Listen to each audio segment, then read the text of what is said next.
100.1.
Radio Horizon Otoroa longtemps miega degbe na mesia me le nyanko sim. Eneme wodo jijona kondiga le teviebe ya no kadodo de kama kule Radio Horizon nya we pare pe agaton la mosepe nya ona mi le iveve ya me. Nemi la moseme kwa nusi anu tetu afo eye mi apodukwa bona nkogbe dede we bene ne ponua ava motoke eye mi ko kondiga to o to aponu ona ojina mi wo le ji yim kegbia nyega ko moyo nona nupo gbegboglo alo nu onlo pe nyo pe akpaji auto service de l'orthophonie wa o mi ga ko gbe wa de nu nami ya kenya glogbe ya koma français vous gbe me ya ele gbogblo be les causes du problème du langage et de la communication, retard de langage et dyslexie ne po nu ami agble le gbe mo alebe nous yo ria nous popople zedodo pe kuhiova bakple nous popople nous rekle pe masomaso pe megbetiti va agbeto fo media ne po nu mo agade na mi ase kama kele mi agbo mi ho apeto aziagle yawo enye dola le service de l'orthophonie eye ka le mi agbo gbe ade ne po nu mo na mi ase apeto yawo ezon lo yo afomoto ole ebio au fond konjitore au fond quelqu'un yede akpe kakaka de chami d'akpe na yede akpe mi aba we pe abegbe ma mi ese ke mi ako ate go mozere kama no gbode ma bi ebe mi apedo na mi edem clean chovwa mi agba trose nu me kude service de l'orthophonie adem na mi nu itututu e wonye mi ona kom le tepema du kwa be yanya akpe egba jojina be me va Radio Horizon Otroya pe ma gbako eto ijina nato service de l'orthophonie ale eni service de que les conjugants les TV spécial que les musiciens ne service wa dokabe ono service wa pona dono que mpo le wasio alors on peut le voir on peut même connaître allo egbedidi la voix ne ikome allo ngba le sire ke be no sa nene wa mi pona nene be ngbo allo ameke ne leto wona la teminu enu mi le defune allo de vieux allo me gan ho ko leto vo allo de vieux ko npo leto enu ngono allo nu kenkin don pono ene service on be pona nene be eglo nu fo igome eidi egbe na me pepo ngbe me khana mi pona gbolo aloleke emere jibe agbolo aloleke o mi ji mi mu ji mango ne pepo ya ameko ne pona ne be ngbo eni médecin oral alo begbe me va igome nke egbe me la va igome tovo ne peto tovo par exemple la ko be chicha ogbo vivia chicha pompo ka zando alo paso de no nuanti dogbe daku rame vioa la ko be vana me egbe me khana no alo rabobodo na na ko vewo wetu aseya ko jira ko zagbe a na gbe me khana no ina be ni amo ni pona ne ba mo gbo mo de kapu makulu mo de kapu totole ya ne nyi be ne penfu egbe me ono na wa no nwa chike ne pe ke jovo po ejo na ongba ona nke mi ona be ola osun orthophonique na wa ongba ona ya ongba ona haji ha be me khane haji ha de fia kwa mi kpona gbo yo me woku ko adu ko ane ne penu avona yo amirodu na oku nkechi garo mo bejo na nyibe ni nyibe odasi gbe a o ngba so ne ko ngba do ha kwewa yo du oku won ne ya la teva me be la jo va me to mjo no si ke mjo no wa e la ko be o la je mo ava konji yeda pe o pe do pe abe mi yo wona eye me o de na mi kankan ma mi ese te ma no gbo mi ya kunkure nu fofo comme langage ple communication ti no bo langage a nka kongro mi le ple communication nyaka mi ji ya gbo na mi kuma langage ale kudo communication ni mnyare ke bande gon pe me no voir la ko be langage a communication ma pa de beni bon ke to ni langage a sibe la ko be gbedidi allo o so gbedidi de kan ameve so chan ogona be our phrase le yevo gbeme et les langages chamé allo gbedidi de kape sibe ogona be le allo se et chan et les langages de kame et nous on chan et chan les langages mais voix communication et nous que ça dit non que quelqu'un me vivia et pas les communications encore nous le pompoir au denalo na chikem le ko ton we et ni communication pour le père donc donc langage les communication donc il va pas me veler il y a communication orale et communication écrite on a pas me connaît et tout kuno ko ton de na sanya on le communiquer moi sanya o le on a pas nous garder nous grand va on a l'on mais que va on a pas sorti on a fait sorti on a salutation de communication béni mais quoi donc on est belé elle est venue yenti mi baro ge na nya gwase mo nyire chow yele mi pokure ne pen mantika gase nya ye die nyi bena de fifia ne pe langage ple communication nous faut ple jesimo de mi be kuhiro vano na mo nke hena ne pe kuhimo vana kom le langage pe akpaji ple communication kpaji akpe e va vana membe ne maso le langage BTP pour de communication BTP pour que do na kuma do da pour que on ele akpa veji akpa game veji akpa tutigma to a en so que mi va mission le fia de gon va nyande go mesupon fo egbe a mon popo le be ma de go mesupon akpa grand tutigma to a la ko be o manya ke to cha nejo va nene po e kwa devia e won pona le devia to gbo bo a devia we mpo me nkomiro e pe kene le sia mi mpo le sio e ya le nene o ma sa ji no obio se ni obio ji lo se se mi bio na ji lo se nkene na ga ke gbo na nu le mesi mi bio no se na no obio se a o tukara de pomlo déjà le se nu mere devia o ji mere devia o e dana no mere devia mo na dolele mo le dode pe fi fe me ke la na ne be no bi nyon ke sia o la to no be ne pe mjo e chale nene ji lo no nye nene de ke mo jono vo mala va me e la va me e mi bona be trouble du développement que développement me na ya mi va le nene e me quoi akpa ga vegan lia e to ma te pe ton nke ti be ma te pe ton do e mo be de fodo le ko yo na be neurologie on pona e ka benya gbo e ka kenele na minami kaka so itaji le do pe won ne ba va me to le do le adole le wa gbo yo pona no le don wa yo la po o pona ni be don bo o we ni to ka o eni ni bona be amale po atapa bo ekune we e wo le tension lo AVC accident vasculaire cérébral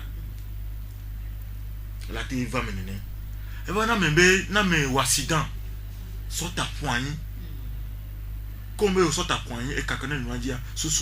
donc e va na menene be no na yi e to de le tontole ko yo na be adigbo be do epilepsy amia la janya no ana chika e va na membe de vieux gbo le na a chike sigan ko yo na be ite e va na be de vieux to na chika allo ne o ne le dagamene ne e ina tajina de vieux et de chanto le ko yo na be meningite ménage en cabignon et ni l'année de tout n'en avait ce soir donc année éteint et t'en et on a néné à quoi non dans mes temps et puis les si et à tique si quand ménage la quoi de vieux on a crise nous crise de mien et na et t'as dit non et voilà même de bouchon batolé on a quoi nous dit de vieux et t'as l'onane on avait encéphalopathie et t'as l'onane de vieux mais o disait comme l'olone et nous avons poti tané ni lolo à la ah au koji kwa pour belle nene elle nene t'auras sous tombé alors ah on t'auras sous tombé t'auras sous tovo t'auras sous tovo et dans les chambalea et ni webe ame elena me kan ko city amela no huhu le ne pepe me ko ile vogo me webe Pakistan et que ne balé que ni négologie benoît on a une maladie de Alzheimer à me session benoît voir fifi tiens quoi les des vieux chongbo que ne benu des vieux qu'on a une covid si adolescent qu'on a au point de benoît changbo les dolé le on mais on l'a pas bé nana be mpo benoît nana yo au point là ne belé la pas manger gbogbo mo nana ne fonua et moi le glo de accident wa me la kota funu ba mi avi ro garo mo ne mi pa mi avi vi fe ona video jejeje de vio tuna atege kota puanyi de ne fonua chala te va na wa accident yo wo o putani de via gele de via si kota puanyi e Georgina tobo obio ne menya la te va na me va na me ni mo de vele kala gecha yo allo de vele abaji so mo la batiji allo so mo le canapé me e be ke so ta ponya e cha mo nyere benyi zenene malati va jore je zenene goa keriem fois ya zenene de o c'est de kacha torte sokoko ni do e na be ale be na ne benu e ta te pe vele benyi ke wala le bena doa ni pepe ke mi mpo ke mi komi le pour vie cha e ta me bele nani alors que mi de na e nu ko le du ni pepe ko le wa e te on a commanda elle veut vérifier même à que quoi d'autre amène de vicha gonde que tiens mieux de benyo et quoi on a mis le souper va mieux de benyo ni lo ne mieux vicha la mieux de benyo c'est bien que mi le gwen tiens ne a aji de vieux tiens c'est le cas abe aleta ne wa na ta glama ye wa ta glama no leta de que nous soit la totale nous fou de benya la yi vide que non anche nko ye o da jole pontio wadi wano du titi me ta glama ne ta le grandma nya le même nous que ta la no mieux voir que o de jojo to me kan me o so o zin yawo me to no e fifi me mi de tu ne nalo bo mi mama kokoko a atiari mo khona joa mi otane vio yema ni to chan we na ni to chan ko mi nyare jo le tagbon ofia mi nyare ko mjo voa o be manya no me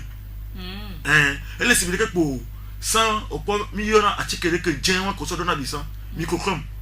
ngba le fifi ori onya ke chi ngba le oro a na manya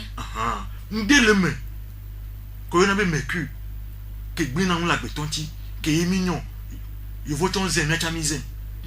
mi se wu mi dare pocho dare dadanye ai o la gbe a nya te ve donc ne ne bele wa donc mu bo la letana e fi no ji devia to be tane no nene glama nene ni be gam nene ma odo wa ni be tobe le nene ari alo nu le nene agan le nene mi jona ya o jona mu kiki o mu te jona to dadanye o mu jona nyao nya mama o trona sile mu kiki no we chande e tanto pe va jona edoko nyao sinon ni bu do jona to nyawa e ta no to le wa pona ma o nyika ji bo la wa pona ne no o sea donc ama so ye dia o la ko be do fere chan le kini pona e to be nya agboa do le do le fun kini nana maso le mpu ba paji enyi doka o la ko be de vilo nana ya o la ko esile la no to le to no il faut et toi tu me vena o faut fi que ba ve wani be ne va te ça dit ne infection va do mer yi be va vena de viol e va vena be mani be eno aja de to mo ne yinde jolgamo chata la te va mene ne fa ne achabe ton ko na le tombe tympan et chan e wona nene e va na membe tomi ya chan tomi ya senanu ka tuna tympanchi non na tympanchi non na tympanchi e dole le buchanto le la ko be nyabe ruka kukusu ke non na fe na mia e ka me ve ke non na si miso ka me ve pe na mi miso pour na polo ne e ka wa dole le ko na be kiss ça veut dire e mi ona si be ngore nene amoko ni dokita o ga lo wa ni on to pona nene be nu que o so na nene be to o le poe donc ni va va na me chambe c'est vrai que mo san nene teacher que ne pour zangbe subon alors a to que ni zembe gbe c'est vrai qu'on a conserve zangbe subon alors pas so donc va va na me be egbea va jona ko yo na be dysphonie o le poe donc ni nene be nu va alors ko di de vie c'est vrai que mo vivre malformation nene que nous pas bien fin alors nous pas nous mentoa et dia et fin na et devient là nous si alors là du noir va to na ngoti me kado mo ntocha devient le pompo devient là no do ngoti me gbe nene be nu les do pe que ne pona nene be nu gbo et dole le wona na be na maso ni popo et de chanto le obiona dole le to biona funu to o ne be ngbe no obio funu wa obio examen wa no le do wa o la ko be no daji de via eto kunane godo yo e na be examen na be veli na dokita le vidipe ko biona funu o le poa donc akpa tongon le ni do pe que ne pona de viogbo o la pona o di de via le do pe ko na be maternité voa ngba ni wa to etozun pédiatrie to donc de vie ko audio oni prématuré alors de vie ko audio o réanimé alors yo do lo vivi mko yo tan we de vie o le itel neuropalu alors épilepsie alors méningite de vie won docteur won we pono ke ngboe o gba to wona sina neurologue mo ko no pona e kabe nya ogbo apata me ve wona toruju donc les deux pas me ton ne beto léa o la ko be maso e nana donc ni na no la home ni ne beto donc me da no nyambe la te va membe mpo kudo communication be maso e la nani bo ngba ne ko no ajopo e do agbovo po adasi mpo kudo maso to do eleve vere sia yede akpe bebe garo mo tu na ndeke gbo bo de ba te chu gbogbore chagbo bon amere de nkuto vinya c'est vrai ko gbo na mi la Africa ye Africa mi le amere la te de gomenene vo nke mnya nye popo ne no vo ne gbale ne cha nke le veve ne nyimbe madredo banyo enti mlekoto ijina mo osia egba ni gbogbo to asan ni emi pora gbo oni mo vona fa sia yo ifi ane ne pe mpu mapu alo npo we chakachaka maso never mwede leke Jessica wemia bobe evinye alo amea npoa ele hehere megbe vide le nu ngonglo ba paji nu hehere ba paji hehere megbe ne vide akpe ni obe ameachi ngbere obe ameachi ngbe ma de comme no obe ameachi ngbe sibe ameado epe enevoa ibe police epeve ameachi ngbe sibe perfene yo ma be ameachi ngbe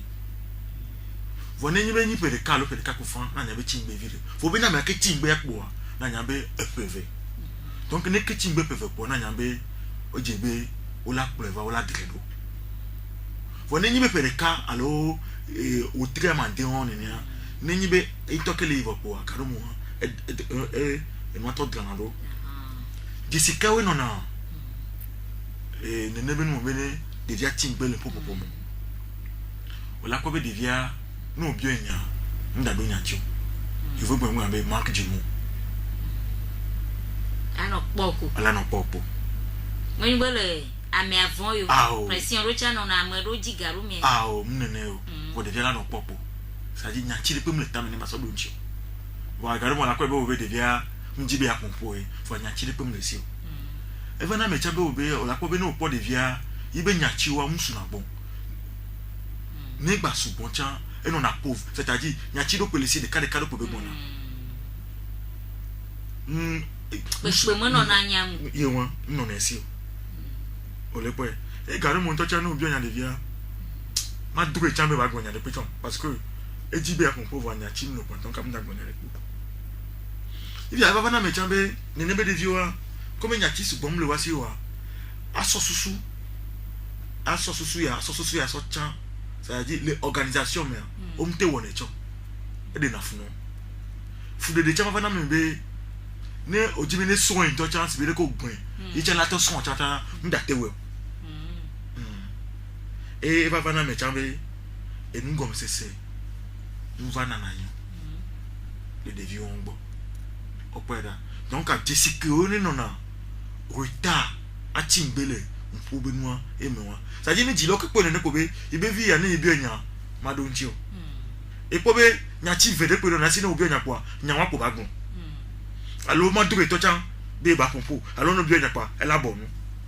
alo no po wala ko si ke de de na down aso so ada down ne mia wala ko ne be nu ma no bo ako no de chambe ne so mi ya ke kwa la so no buva e ko me ngom sese nle go ni le ne po anya be nde maso de lejo fifia ni le ne ya ele apave mbetichi le torere simple deke ya no nado ola ko be mfu musu na bon le deviation amoro jo mo funa po zayoro amelo le nene fo ne ma do kare me po o va po na po fo ne ni dolele ya etatona vo et on a pas de nebe de vion o do na pe ton ka mene fo no da po fo ko na se fi feme po nene ni nyambo nyene ni feme po ano aleke si be fi fi ne podon si be fi fi mene ya o la ko be le pegbe me a nyami gona be madunu alo ala ko be ko akodu ala be akodu ko vo les français mais les français me vivia au matin qu'on be o la ko be prend banane voya vo matin qu'on be banane prend matin de comme non les français mais on gona be prend banane vo le pegbe me gona be ko akodu alo matin qu'on be akodu ko vo les français matin qu'on be banane prend mlene non allez c'est au trop tapuna enyanene banana le khong ye wa banana le khong wa ni ya me gba do le kho banana o se go mengere o po enene donc a mbetichi wa o e ya ne o ke potoro na jilo po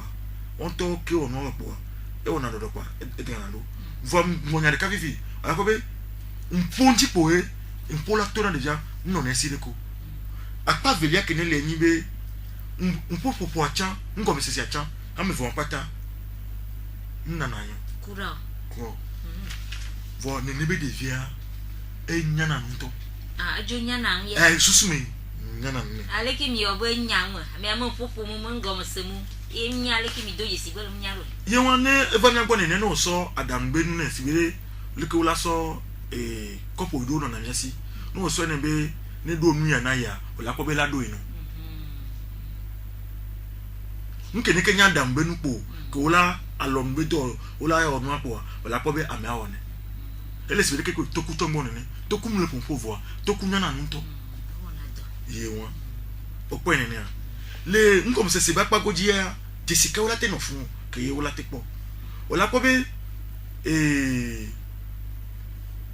devia no bonya chidowa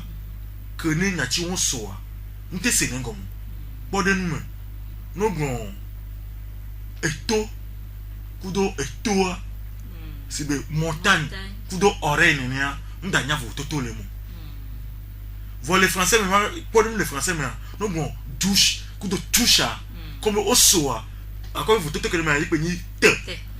kudo dia devia mdate asegom ça dit le eto papa goji nous c'est moi asegom et de na fune bon nya tiamate segom opera et on a comme le vocabulaire pour quelqu'un connaît les sia comme c'est ça et de na funo vile et nous bon nya chicha fifia nda nya kakame nya cha toji e nya cha wunu donc à nous bene bonya ni me nyati na ya la tete comme ça de demain aso ifa alola gon ou non fa podenu no gon papillon ne vivia la tete gon pion non n'a be dans les pas et togom voilà opera if ya len popo wa pa dia la ko ni so nyati ve po a la bo do tu ate no be ya e da pompo allo ene le popo me ke ba tanya si be maman le da mu fifi ni ya ke maman le da kuma maman le da kuma ate ke be da adue ya yam da due ni no na be akuma mama da ai trottar chaka on to la vadui voilà ole kwa donc ani ne be jesia ezenale popo ba pa di eni ni déjà tingbe ya donc a me fele tu ma to mo ran go be di ola go be di ola go be ne le ne pa di vento la popo be cha ito ni e va fa be di video mpu ne kabo vono to asi don ti kaba po e so e agba so na kaba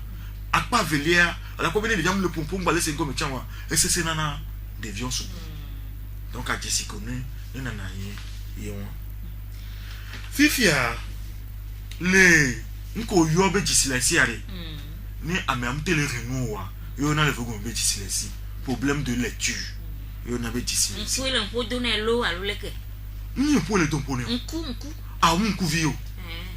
nyom se nyango mtu bon nku vio wa vana be nku vicha to na kuna me okay nko nous avec la don pour vo fia nku vie le don pour nyawe muni be tamecha eti gbe le tame susu me chan yo vo ne be to ele et avec nous organisation mondiale de la santé de Jessie b de vima renumero wa maso gan de beni e be tek bedoji surtout ma kote jina chicho kemi da to school dia no nyenene be de vima te no renu school numero wa e nu beni ke OMS bon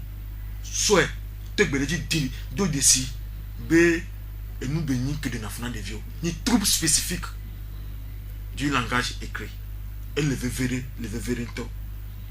ou le quoi là nke tu yo be troupe spécifique du langage écrit ça veut dire elle est top alors parce que ne nebe de viewa c'est vrai que me vivre né susume umchi na ngbele susume omduna maso le ça veut dire le on to comme psychologiquement omduna maso et omduna adaptateur c'est vrai que adaptateur bedo omduna chon de vie on na ngede et on na ngede et on la ko be nu ke o ke mo terrenwa no ogun le nu me ala te gbe no fa ke mdo na pona o donc elle le verre Jessica di na fiona be de vie on ne be nu le wabo la ko de vie on wa be nu kan fa e no na bleu for no mama ni o la renu amelasia e no na no me vitesse de no esi e so na kaba e amelasia ko ne be de vie wa fi que point le ça veut dire au top point virgule nous les on respecter nous ka vifin o maka virgule pro to mo po ma de vifin o yo pone ne ponwa anye kuhia ainsi bel ko nya ne devia que abosopo kudo peton pene permaton et permaton beso to CP1 dit pour voilà pour CP1 kudo CP2 pour autant nous be nous dit au préparer na devio la ko ne devio la abosopo ne be prélecture o le point on est devio que do permaton so permaton et pour devia nous que m toji ka bo pour akobe o me se bombe que be le ne pour ti chono nyembe e permaton ko no que do dessiner ne va pour devio no 3 silinti kaba o no 3 silinti kama o ko na tane kama o le point donc on ne be devio elle est wate pokaba ajisi akobe le wacha ogocha lettre dole ko no di na wana no par exemple p kudo kuya e di na wana no po ya o chakana o la kobe de o la kobe mbodo mele yasi be ya nko ko dole si o la ko no po ne ne on to nyana vo totole mo no la gan et donne pour nous on la quoi et de nebe de viwa on la quoi nous venons renouveler pour autant na vidi ah je t'avais dit parce que nous nyam que beda o me confier ma yo nous confia yo bobo to ti choso dans nous confia di vont nous confia yo ta dernier nous confia yo parce que en même temps nyam nous et nous tombe le terminer ça dit Adam ko so nyina no nous le terminer c'est vrai que ti to gbe syllabation a déchiffrer moi a ouais peu a pas kaka so ya nous le si o ni be kufio yo opo era Jessica me ko vivia ni bo ko Jessica won ko la ko be no ko de via no ko so po ezena zereka e ba na me be no be ne plan wa la no kaya gbo titire vo on se be ne be pa vo me le plan ko no ke wie po be nu ke be pa ne hina ba po atokara jan opo era donc ani ne be review Jessica won ezena le nous le criminel de vieux que ni desi que mategno que dit là tu vas bona nami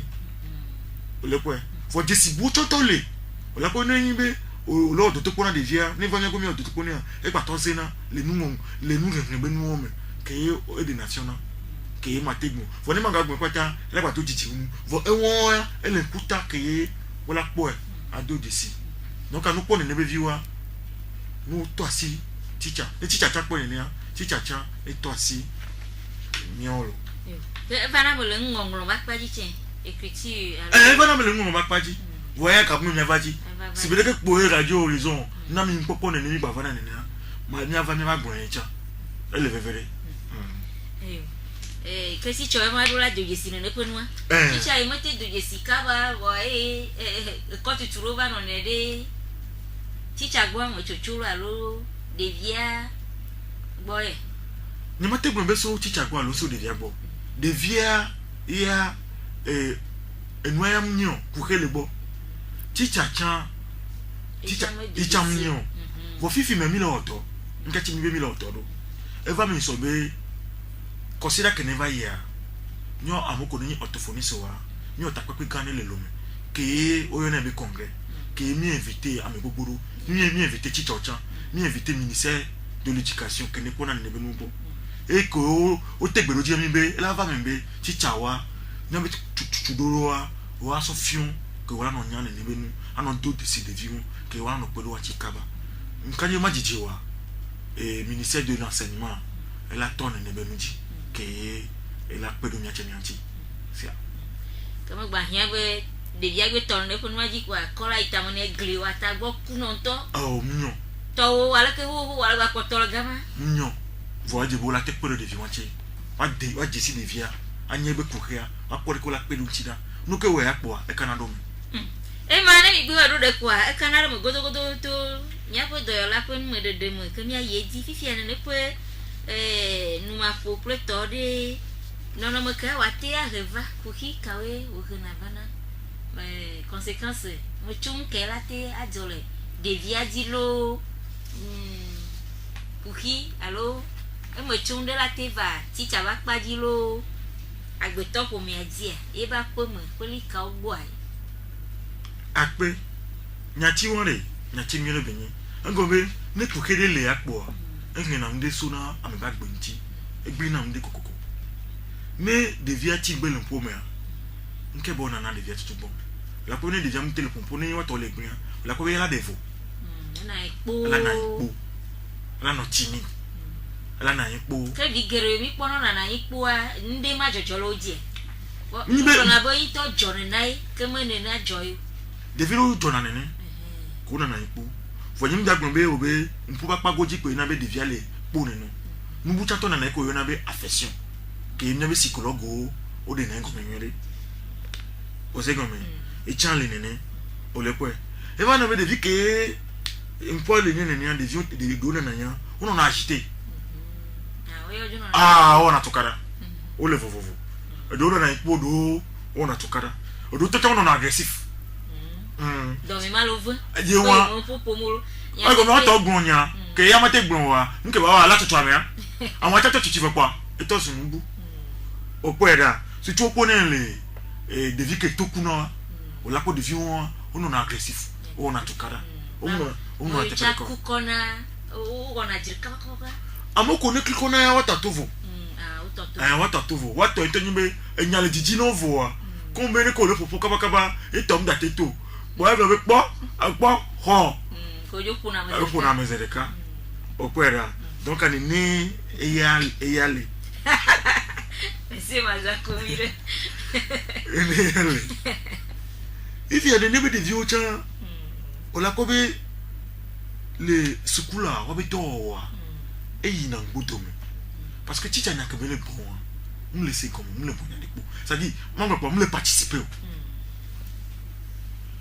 a kobe de comme le participer wale de viwa ebe towa eyi na comme et de viwocha ola kobe jidado wa comme de viwa le popomiro wa o mu dono school kabo anu me de viwa le popomiro alors que nous sommes school à chicha jabla be de viwa le popomiro be ne gbe na home ke nkwoti vo alors que mio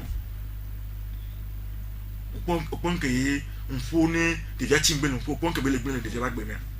opon ke bele gbe e ne ne de via tono de osi ke como on ne pe wa kaka de via sindo afidea ni le plan docha et to pas de nafu opera allo que be si vo en va le silo voa nous on a riche ne apeta bio nyande allo apena bio nyande ya mate be nya gome akogome de kebele doa chito mate kongo allo fien to de fifi donc au fien si bele ko gu de nya gome ne na apeta to bio ebe ne de gome ndate de gomo parce que e manquer na mo o porque noa totomea o porque bele donc ane ne bele wa donc ane de via timbele pour pas godia yo ne be ina nkekle ngonglo bakpa diari nous ne retournons pas godia et t'as pas de fou virer une petite be de fou doa la ko via nabe tu koto le gombe amesiame la school for the viki ntelengo nero nous on a un propos check boyo lo ma va di yelo ne va di ke mtelengo mle propos mle ngonu ade ne be de via de ke ba ke school mele do school il a des fou et de na fou non to il vient school a des fou ni alors que nous devons le ya la ko be ula no gain nous le gain pour en ke va ono e va na membe o va abandonner na o ta na si school to kwa o pueda fo ko ta si school wa o la ko be ni be ede do venu i e to kwa pe o la ko we do kwa pe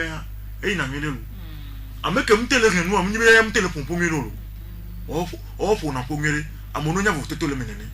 bo e to le la me fe yemi le po yemi le to vo to le me o se comme donc à l'ennemi et de nebe video no itokapia o comme susu mele no nyere c'est vrai que ni bonene ni be nu rekudo nu moto to le to hebeni ke OMS bon donc à susu mele no nyere o le na kule donchi o on a to nyere même donc par exemple ko gona be jité ko on est ke obenewo ni obenewa o no benehia no bene onwa ogbonyane a la gbe no ke ni pe la we mi le fa to kara de comme dans na opera question qu'on l'a posé deux pas écrit que into la quelqu'un ba que mto le vin wa no wona oralement o ela we no que ni be mu ni o ela we no mi surtout la home se bene ko no kurbo e jiro fione oralement jiro to fione oralement o no bien oralement ela we no que into mto le vin wa e pe ni ko hiane e pe ni ko hiane opera ya se va kono klapo to mi ko tole nu popopo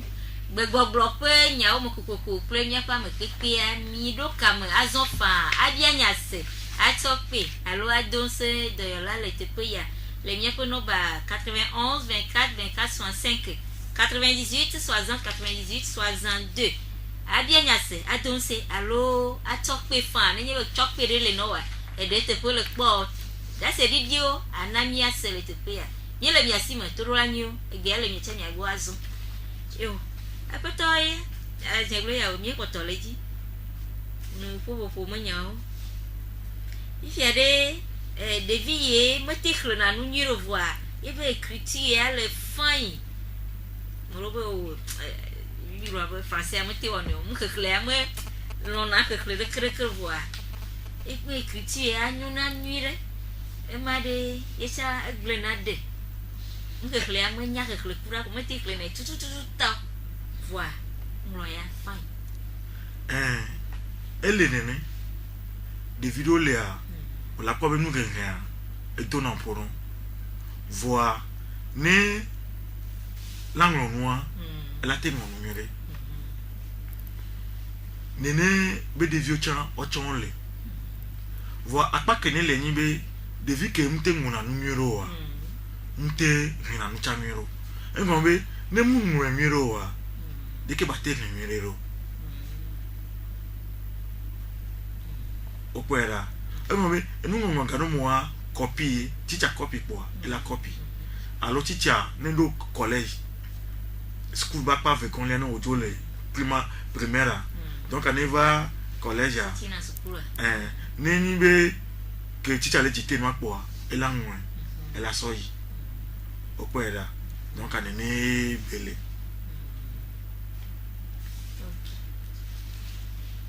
Kolebe me dumpo kakakaro ne e dumpo e fitadanye depuis que mtele ngenu wa e dumpo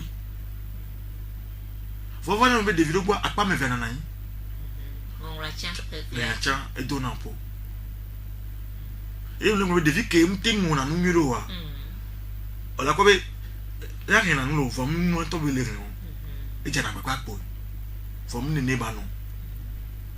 opera donc ani be devia ibe nu ngo le barapoa ezenale nu keke changbo for devi ke late mate na no wa la ko devi le boa ibe ngo ngo ya nona mle akpa vele pata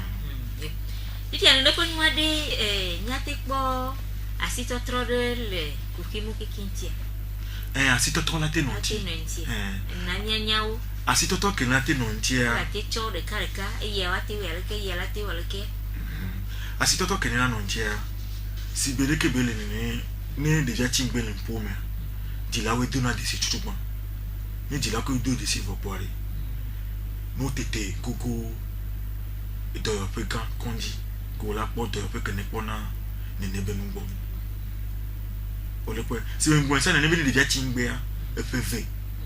normal e peut voir déjà que timpe que déjà que on a pour le timpe peut voir les vous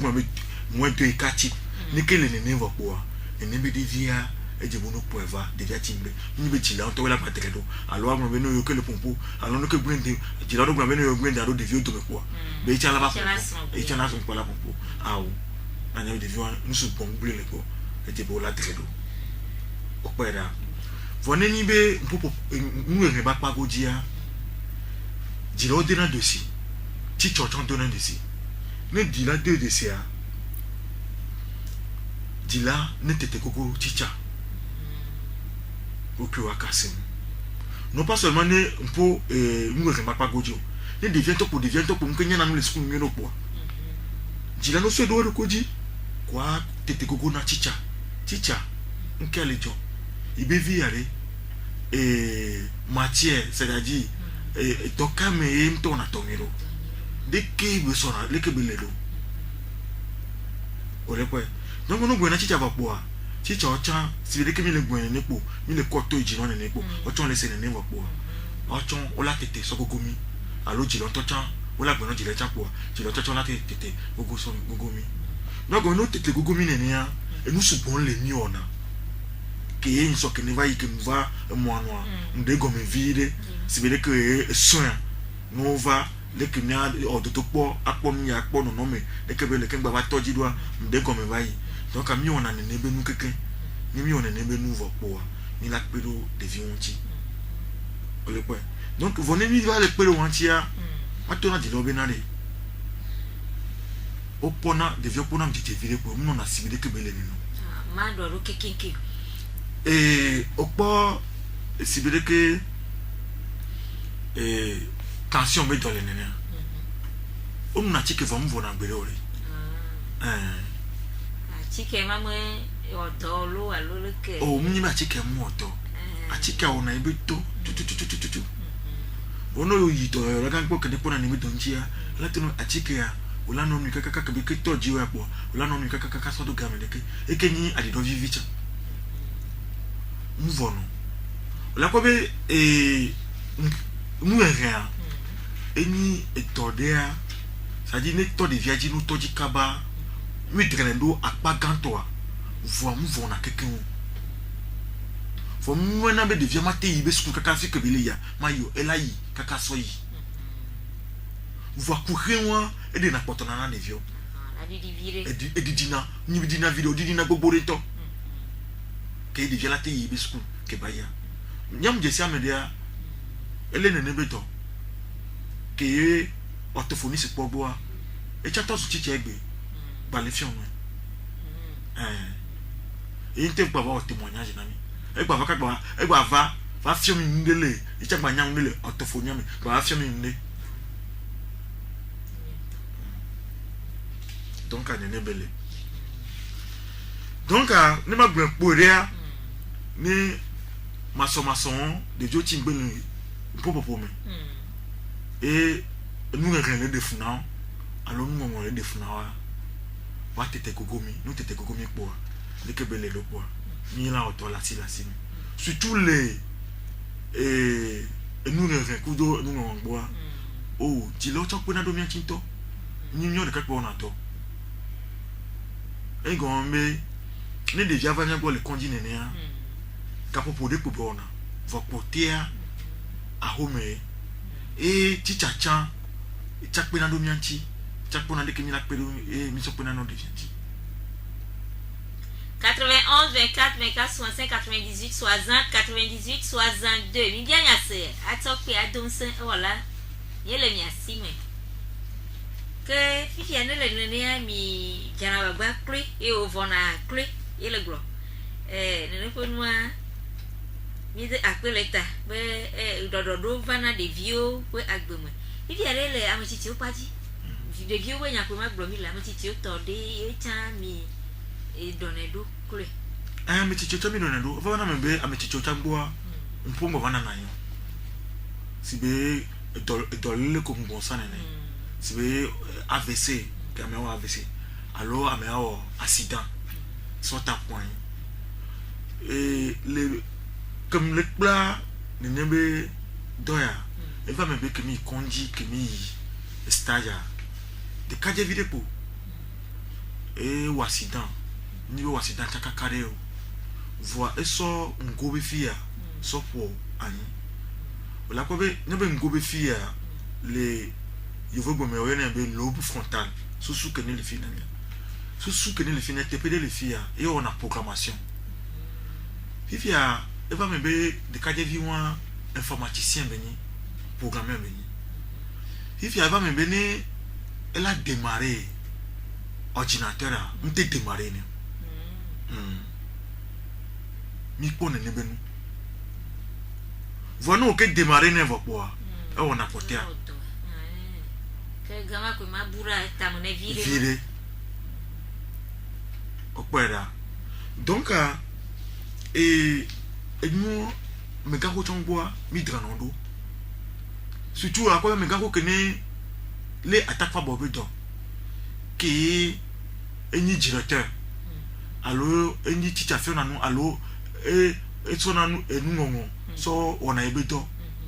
e fana me be mi pe na do mo wonti ko so na mission nanu enu ga be no ko so ne opera do élever vite do go me ni we ho ibe bulletin de périvia allo o so o mere ne ba signa e je be la re e la nyam ke benya ke ngboe de akpe le ponkure nous fefe be nyanti fike mi onero kombo do na do nous fefe be noire sibere ko yo ne be fente labiopalatine voix amogo na be bec de lièvre nene la ko bino ji devia malformation be nyina quoi maso no ji devia quoi ezena c'est le cas la ko nous la fena devia allo no po no amea ejito e cha fena kaka vana bene devia le dunu allo le nusia e no atona le montime allo de nene me devia o dona montime gbe e la melo chi kaka so do pede allo ji na devia popo ne zeleka depo mi wanya bo wanya benare nene ne be nu le a no yom be ma pedo wanchi ke ola operation mi ni teja so gonye me golo awo on to aja wa gbabwa no ke to jinya po ameke ne pona ne be nu ko opere na mele saji Afrique be apa ke mille Afrique de l'Ouest et Europe Afrique baja donc am le kacheche me kui ke elana ela pedo wanchi ola opero gratuitement saji o ma ko kade pele wasi en wala batro oh e chana mi no po ya o manya tocho o manyo no ke chim le ngwa ne ndo agwa me no wona ne menu vone deja simbiria devia mute articuler na nyiro tia comme articulation ni atoa e na be ntepo gomele ne menu ame emi kwa mo mi le kachacha me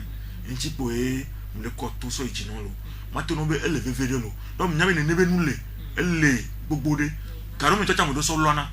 be on gba lo mbe ni ke o la lo de via lo me kebe wa ni be ay ndepe be nyu donc ano we po o drene do ke o mna nya be ndepe gba amede pe chon lo do le bo nyi lo yewa de akpe e o mi apa ona e de nu krevoa mi ato gbe no be la na nu kra manya mi adila o pletoro la nyu le sia de le mi enkosema yare kokula no asi onani nyare kokole pour maso wu enyanu fokin me ma wu nyanu a so que mi va chanye mdo apena direction na Radio Horizon ma do apena ma do apena équipe acha ma do apena direction CHR de TV précisément directrice et kudo mi ave collègue o chan ma do apena kudo to jino no chan ko ne legbe a ma do apena et maintenant be mle don ko jino chan be et orthophonie les na mesiame vivent comme kanko le que le lopo ne maso ne le po no apomi if ya to ke ma po na wa no nyebe atingbe le mpome o ma ke miro wa dolele beni ongba sepo atasi de to lava aw nous connaissons la grosse mais en gwen fifi okwera e matona chicho benade ma bioso wa gbo gono pone ne benu no wa no sedoda e jile o chicho nya patacha nya no le ku de vionti ni mi pone ne be maso wa ni nya sedoda wa go mi be no toji kaba e o drene do miode e mu kona kabo e betona mi chilo e la ni tout le ma pour moi ni de akpe ma mi e ko nkude npo pro ku hio mi o gno bana ye mi glogia e wona etu apoto aziagle ya ubo enye dans le contingent